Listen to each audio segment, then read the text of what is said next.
I'm going to share something in a moment, but today is National Faith and HIV Awareness Day. And today it is our task to remind ourselves of who we are, where we are, what we are, and what we are to do as a people. There is a poison within this generation of what we call the black church. It is toxic. It has permeated every place, every church, every pew, every pulpit. It has permeated our theology and our philosophy. It is this idea that we are here to sing, that we are here to shout, that our purpose is to simply worship, that our destiny as a church is to simply gather and sing praises to God. That is not why we are here. Those are things that we do when we are here. But it is not the essence of who we are as a ministry. Repeat after me. We are not ministers who advocate. We are advocates who minister. You can tell by the response that sometimes we struggle in church because church becomes our opiate. Church has become our Oxycontin and our codeine to mute and to numb the cares of life, rather than the church being the fuel that fuels our purpose when we leave here. So we don't just advocate, we are advocates. Repeat after me. We are not ministers who advocate. We are advocates who minister. It is important to know that the master was committed to the poor. The master was committed to the least of these. The master was committed to healing, justice, and public health. Of all the things that Jesus could have done, of all of the things that Jesus could have been, Jesus was a healer. That's why we are here. The black church, we cannot forget that we are baptized in blood, and not just the blood of Jesus, but we are baptized in the blood of those who shed it so that we could stand up and speak up. Everybody shout, stand up, and speak up. Shout, stand up and speak up. I don't want you to ever get confused. As long as I am the pastor of this church, we will be committed to justice. As long as I'm the pastor of this church, one day I will cease to be the pastor of this church, but as long as I'm the pastor, we will be committed to justice. But we will also embrace the intersection of joy and justice. You missed what I said. That our justice does not negate our joy. That we live in between the intersection of it. It is important to note that, so that you don't come to this church and think we just have a good bump. We have a good track. Everybody dance now. Yeah, we want you to dance. But our dance is connected to our commitment to transforming the world. I wish you would talk to me. It's quiet in this Catholic Mass. Don't ever get it confused.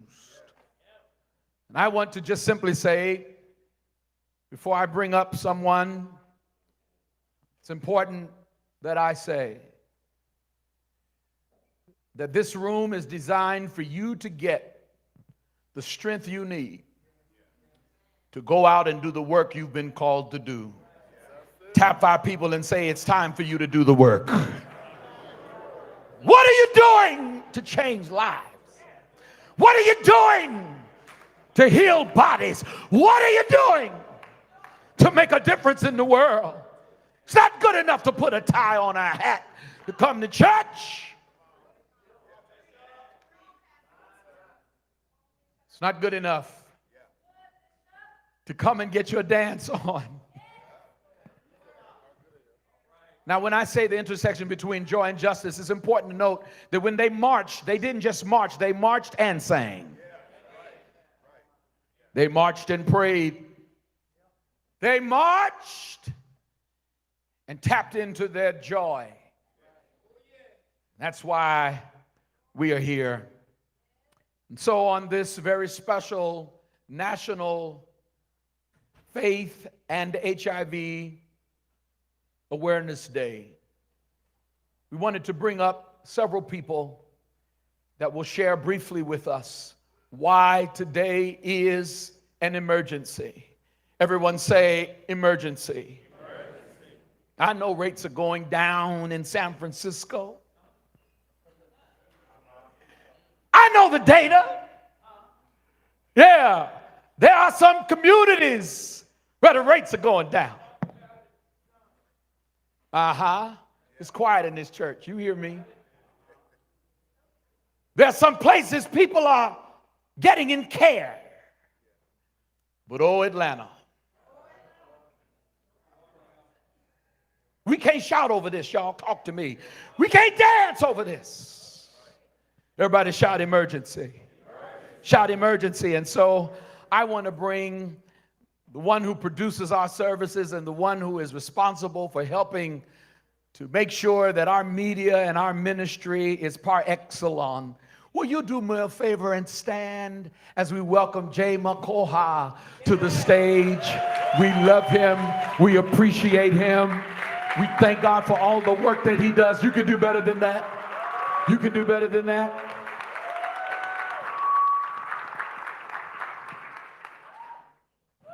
Good morning, Vision Cathedral of Atlanta. Is it too much to ask? Can we get some chairs? Can we get some chairs? 3, please. Before we start, I'm going to bring up 2 others that are going to join me for a short conversation. But before we start, I want to ask, by a show of hands, if you had a question about HIV, where to get tested, where to get services, if you had a question and you know somebody to call, you know, somebody, some organization that you can call, raise your hand. Okay, good. Good. That'll be the jumping off point for a short conversation we're going to have. I would like to welcome Minister Alfonso and Minister Antoine to join me on the stage.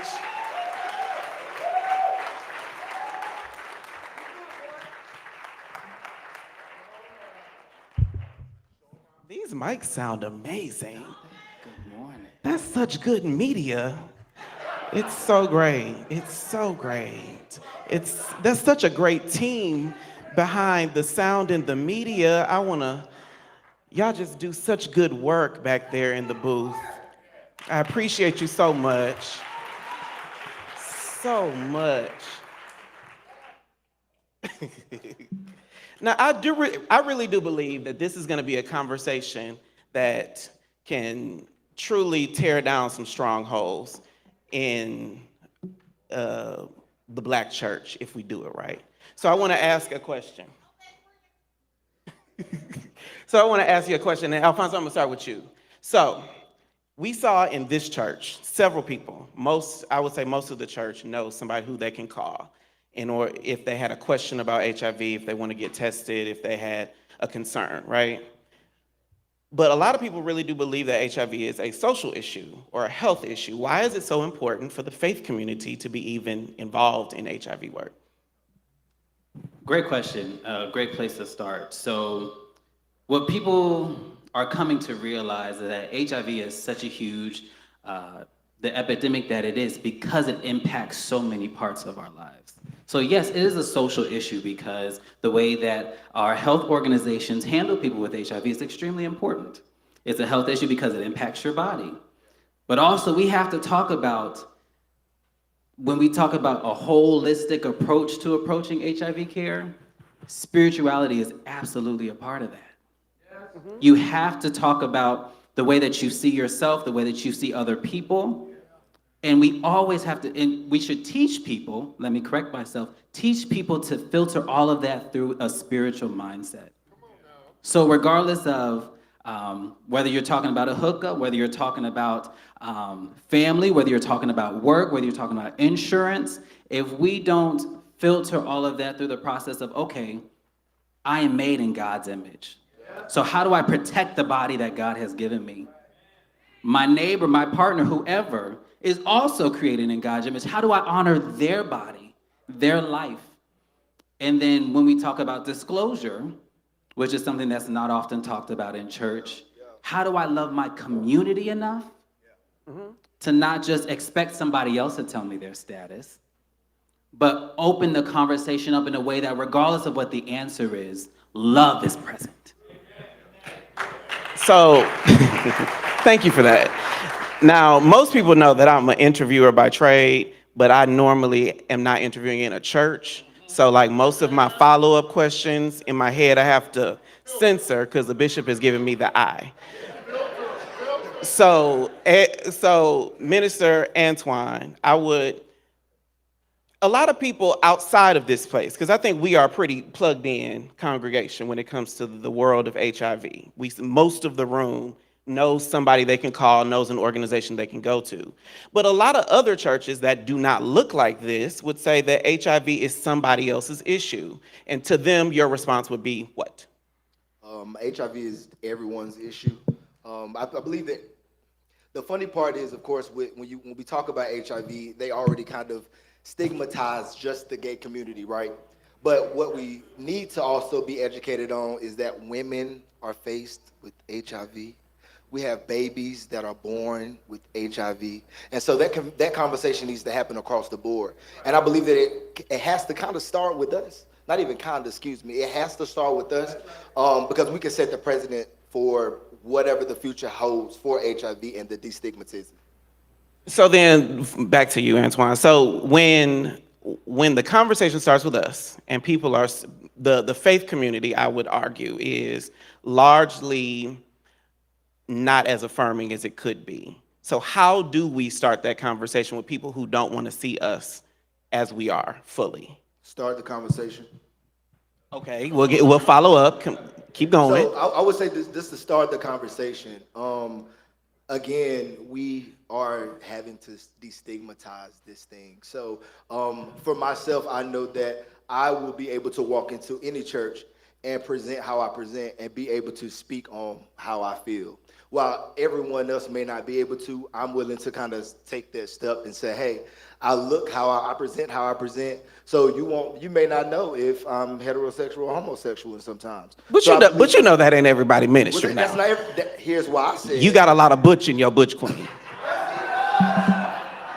Hence me saying that I would have to start, I could present some people along with myself that could really have that conversation and go into those churches and do that. So yeah.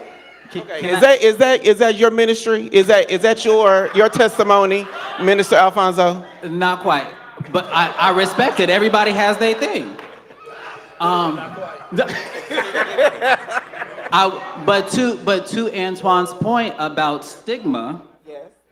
When you go to these, when you go to another church, if you all were here last year we talked about what stigma is. If you don't know what stigma is, tap your neighbor and say, hey neighbor, can you explain what it is? But now I want to take this a step further. Stigma brings itself up in 3 different ways. There's external stigma. That's the stigma that you feel from other people. There is institutionalized stigma.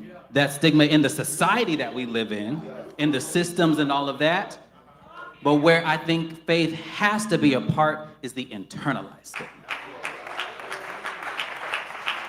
This should be the place where people can come, and it doesn't matter. I completely understand. Bishop said HIV and faith, and it's like a whole kind of... A hush, he said, a hush, a hush. I totally understand. However, we have got to get to the place where we say HIV, and every person, regardless if you're living with HIV or not, the fact that you're living, the fact that you're here, the fact that you're breathing, regardless of if you're depressed, anxious, whatever, you're here. Millions didn't make it. Literally millions. Yet we have gotten to the point now to where science has advanced, healthcare is getting there, but we as a people, we have to be the ones to really ignite the fact that, you know what? HIV can't be what controls the way that we think about ourselves. We have to end that judgment. And part of that is, regardless of what your status is, shouting and praising your fellow peers that are living with HIV. That was great. That was great. Can I also say something really quick? Of course. The other day we were at a like a conference, if you will, and it was faith-based leaders. It was supposed to be for faith-based leaders and to speak about HIV, right? But the one thing I actually took from that, when we say that we have people who are living with HIV, guess what? Actually, we are living with HIV, so they say, but HIV is living with them. So we are making room for HIV to be present, and we're here in control to take care of it. Okay? Okay, so I want to shift gears, and I'm going to hide behind the cross with this next question. So we have to, in order to have a substantive conversation about HIV, we got to talk about the ways in which it's contracted, the behaviors that lend to that. How do we have, thank you. How do we have those conversations in places like this in a way that allows us to fully embrace who we are, what and who we like, but still achieve the things that y'all are talking about? Antoine, I'll start with you.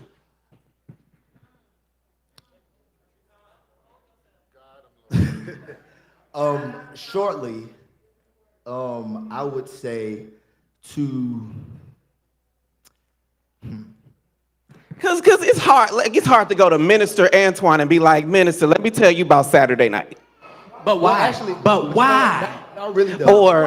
Or Pastor such and such. Let me tell you about. I think the big thing for me, honestly, is when we talk about church and we talk about sex, in certain atmospheres of certain circumstances, we find ourselves like kind of being uncomfortable to talk about sex. So I think one of the first barriers that we have to break is to find comfortability in talking about sex. We all have sex. We've all had sex. We are going to continue to have sex. So how can we move past that mental block that's saying that, oh, we need to have sex, but it has to be safe? Or what is safe sex? I'm gonna be real with y'all, cause the kids are in children's church. Yeah, they're in children's church. We have to stop acting like, and God gave this to me literally this morning, we have to stop acting like God didn't create the sun and the moon. Unpack that. So we like to think that God doesn't see what happens in our bedroom just because we lock the door and cut off the lights. And the thing about it is, God created all of it. And hear me on this too. I am not saying that you should be judging what folks do, because as long as both individuals consent, baby, have at it. Have at it. What we have to start adding into that, our mindset about that though, is that how can you do, there's a way to do everything. Yeah. And there's a way to do everything safely. Yeah. And so when we start adding God to even those points of our lives, the dark things, we will shift the way that not only we see ourselves, but let me draw it back, because when you allow God to move through even that part of your life, we say it'll bless you. It will bless you. Yeah. So Yeah. I'm gonna say this. And I'm not saying that just from, I was that person. Didn't think HIV could touch me. Didn't think that God, oh, I'm gay, da da da. God don't want no part of that. Contracted HIV, was depressed for 3 years, joined this church, 2 weeks later, got into a car accident. And not one of those car accidents where it's like, oh God, thank you for saving me. No, I did it. It was my fault. I was in my own way of what God was trying to do through me with HIV.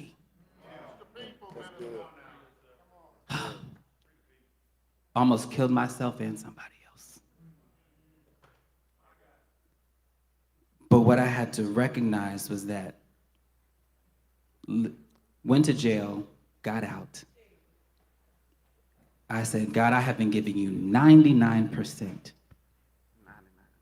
99. And that 1% was what I did in the bedroom, how I acted on those apps, the way that I treated people once they left, the way that I was looking and viewing myself.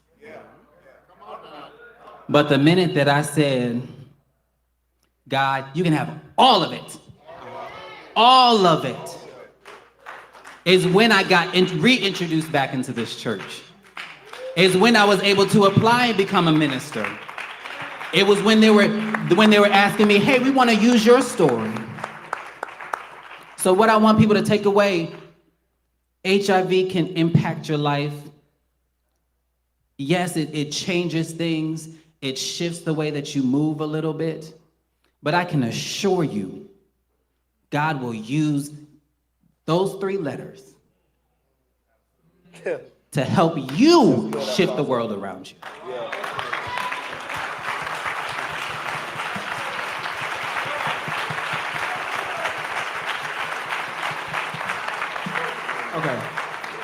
Okay, I got 5 minutes and 2 more questions. So I think that what is always so curious to me about the HIV talk is most of us, myself included, I hear the story all the time. I got my breakthrough when I came to Vision. Like, as much as we love this church, we only got space for so many people. Everybody can be a part of the Vision movement, but not everybody can come to this building physically to get the kind of breakthrough that you have. And the bishop talked at I Elevate about how Vision is the bridge. And so for members of the faith community who don't come to Vision, who need to have that same tie-in, that same connection at their church home, what does that atmosphere need to look like? What are some tools that we can give to other faith leaders to where they can have a little taste of the Vision experience at their church? Beautiful question. Start by putting your mask on first. So get the healing, the education, everything that you need to be that pillar in your church, to walk up and say, this is something that I'm passionate about, that I know people need, because I can guarantee y'all right now, on every row there's at least one person living with HIV. The statistics say it. And that's not just for this church. We in Fulton County, y'all, we have the most cases of HIV in Georgia. So it's impacting the people, regardless of where you're at. So it starts by being that pillar, and then it starts by having conversations. And a couple of topics you can start off with. HIV and sex. HIV and That's sexuality. big one though, Alfonso. That's the big one. HIV and sex in the church, that's the big one Knock the it Mothers down. Board as Knock church it down. legislature. Yeah, have a conversation. Knock about it down. Because the minute that comes down, gender expression, getting access to care, gender affirming care, Breakthroughs. adherence, Breakthroughs. because those are the things that are weighing people down. Yeah. And the minute that we create the space for people to say, oh my gosh, like I don't have to hold on to that anymore. Oh my gosh, that person was able to let it go, so can I? It's huge. So I'm the kind of person where it's like, okay, we done tiptoeing around. We 40 years in this. Okay, very good, thank you. And so, Antoine, I'll give you the last question. We started by a show of hands of people who knew somebody to call or some organization they could tap into if they had a question about HIV. But as tapped in as this church is, not everybody raised their hand. So if I'm that person who does not know a resource, does not have Alfonso or Antoine in my phone list, who or how do they get tied into the ministry, the HIV ministry here? I'm so glad that you asked. That's what I mean. And so me and Alfonso have actually, with the blessings of our bishop, we have began the Change Agents. The Change Agents are a group of individuals who are positive-minded, who actually would like to assist in linking to care. If you have any resources as it relates to insurance, whether that's medical, that's dental, any of those resources and services, we would actually like to connect with you all so that we can build our own database of services so that anytime, people relocate to different states. Some people get their apartment, but they may need a deposit on their rent. I work for an agency, NASM Inc., one of the longest lasting agencies here in Atlanta. And so we do provide so many different services, STI testing. We actually have HIV testing in the back for today, as well as taking appointments for those who may want to come into the office for housing and those things. But I would definitely say we're here to be the link. I believe in connecting the dots. And so if it is anyone in the audience who would love to assist or volunteer, please find myself or Alfonso. There is a QR code that we have. I'm not sure if they have it. Amen. If you would like to use that QR code, please utilize it. I would love to see your faces. We need to get outside and get active. I do love that we had this time to speak about it, but I'm outside and I want to get outside and get active and make this thing actually change for the lives of us in faith, okay? So the Change Agents, because I want to make sure that we're meaningfully incorporating our virtual audience. So if someone does not live in Atlanta and they have a question or concern about HIV, can they also contact the Change Agents? Absolutely. A couple of weeks ago, I literally just had someone that came in. They were relocating to Los Angeles. I had never linked anyone to care in Los Angeles before. However, research is there. We have Google. So I got on Google. And they needed a lot of things. There's a Vision Church in LA. There is a Vision. I actually invited them to the church too. However, what I will say is, Advocate to minister. no, but seriously though, it can happen. So whatever state you're in, I'm willing and able to provide those services and resources. And then Alfonso is definitely gonna follow up with me to make sure that I'm completing it. So yeah. Perfect. Thank you so much for your time. Thank you. Come on, everybody, stand and clap your hands. Appreciate these great leaders for this conversation. You can do better than that. Oh, come on, you can do better than that. Oh, come on. Amazing.